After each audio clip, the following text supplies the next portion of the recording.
suis sûr que juste après t'être posé la question de savoir si tu voulais investir dans l'immobilier ou non, il y a tout de suite des peurs qui sont arrivées en toi, du style mon locataire me paiera jamais, et si j'arrive pas à rembourser mes mensualités, et plein d'autres peurs qui peuvent survenir lorsqu'on pense à investir dans l'immobilier, ou même quand on a déjà investi dans l'immobilier et qu'on a fait malheureusement des erreurs, ça peut nous freiner pour la suite. Aujourd'hui, moi j'aimerais te parler de toutes les peurs que j'ai eues. Alors si tu ne me connais pas, moi c'est Charles de Grandir Investir. J'ai investi dans des maisons, appartements, immeubles, et aujourd'hui je suis encore investisseur. Je continue d'investir et j'essaye de te partager au maximum ce que je fais pour investir, mes techniques, et puis éventuellement si ça peut t'aider et que je peux t'accompagner, ça sera que du bonus. Allez, c'est parti, on attaque.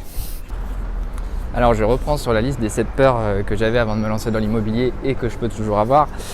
Donc la première peur, c'était d'être obligé de rembourser indéfiniment un crédit, tout ça parce que voilà, je me serais loupé dans mes recherches, dans mes calculs, etc. La deuxième peur que j'ai eue, c'était de passer pour un sale capitaliste. J'ai pas trouvé de manière plus sympathique de le dire, mais c'est vrai que tout de suite, quand il est question d'argent, quand il est question de s'enrichir un peu tout simplement, vient ce jugement-là de la part des autres. Moi c'est vrai que j'ai grandi dans un petit village où les gens sont plutôt à gauche, c'est pas l'argent, c'est pas ce qui domine, on va dire, la majorité des pensées des gens. Donc c'est une peur que j'avais, peur qui peut être présente chez beaucoup de personnes, même des personnes qui viennent plutôt de milieux très aisés, c'est pas le problème. Ensuite, en troisième peur, j'avais tout simplement la peur de ne pas y arriver. Classique, celle-là. Ça, elle est, peu importe le domaine, j'ai envie de dire, peu importe les personnes, peu importe le domaine. Je crois qu'on l'a tous, évidemment, à des degrés différents, mais en tout cas, c'était une peur qui était présente. L'autre peur que j'avais, c'était peur que alors j'ai mis peur que la loi ou que le système change, en fait, dans le sens où je me suis dit, je sais pas, l'immobilier, c'est tellement un truc qui est fait depuis des décennies et des décennies. Des gens ont tellement fait d'argent dans ce domaine depuis des années que je me dis, je sais pas, peut-être qu'un jour ils vont changer, mettre des lois, les choses seront plus balisées aussi clairement que ce qu'on pouvait imaginer. Donc je donne un exemple, je sais pas, peut-être qu'ils diront qu'une personne ne peut pas avoir plus de 10 biens pour elle-même, ou je sais pas, ou taxer plus, ou voilà, ça faisait partie des peurs que j'avais. Et l'autre peur que j'avais un peu en lien avec celle-ci, c'était que la ville change. Donc c'est vrai qu'il y a certaines villes en France qui peuvent changer. Donc par exemple, il y a des quartiers dans certaines villes qui sont devenus très chauds alors qu'ils étaient plutôt bien réputés. Ou voilà, il y a des villes qui ont perdu énormément d'habitants. Donc voilà, ça faisait partie des peurs que j'avais.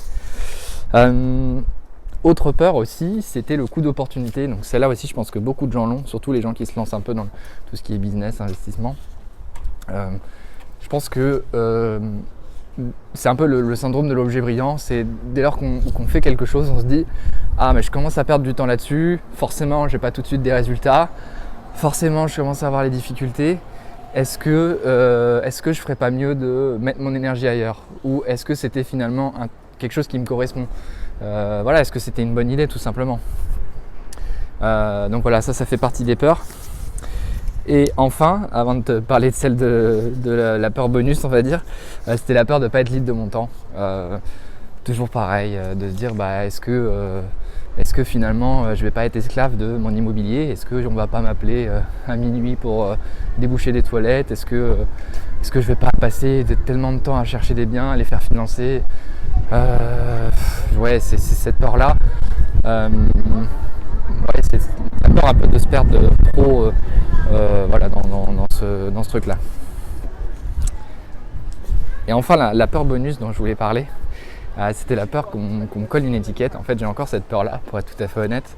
Parce que moi, je suis quelqu'un qui, dans la vie, aime tester beaucoup de choses, aime rencontrer des gens de milieux différents ou qui font des choses totalement différentes de ce que je peux faire moi dans ma vie. Je trouve que c'est un peu la richesse de la vie, de pouvoir avoir plusieurs vies, de pouvoir s'immerger dans plein de choses. Et très personnellement, moi j'investis dans l'immobilier. Bien sûr, ça me plaît, mais c'est avant tout pour être libre, c'est avant tout pour un peu décorréler mon temps de travail et mes revenus. Et puis aussi pour pouvoir me dire, quoi qu'il arrive, une fois que je me suis créé un petit patrimoine, quel qu'il soit de 200 000, 300 000, 1 million, 2 millions, tu mets le chiffre que tu veux, en fait il se rembourse, et puis c'est quelque chose que j'aurai surtout si je commence tôt, quelque chose que j'aurai à mes 50-60 ans. Et donc c'est vrai que moi j'avais peur qu'on me colle une étiquette en fait, l'étiquette de l'investisseur, et puis de trop m'enfermer là-dedans, ne plus vouloir tenter autre chose, ne plus réussir à m'ouvrir à autre chose, être trop en fait dans un tunnel finalement. C'est un peu difficile à expliquer, mais ouais, c'est un peu le côté étiquette, un peu le côté tunnel dans lequel j'avais peur de tomber. Donc voilà, ça fait partie des peurs que j'avais. Si t'en as toi, n'hésite pas à me les partager en commentaire. Et puis je te ferai une autre vidéo où on parlera de comment moi j'ai fait pour un peu outrepasser ces peurs là. Parce que j'avais à l'époque mis tout ça sur papier, puis même encore j'ai refait l'exercice. Donc je te ferai une deuxième vidéo dans laquelle je te parle des comment éviter toutes les peurs qu'on peut avoir. Et puis bien sûr n'hésite pas à me partager les tiennes. Allez, je te dis à bientôt, salut.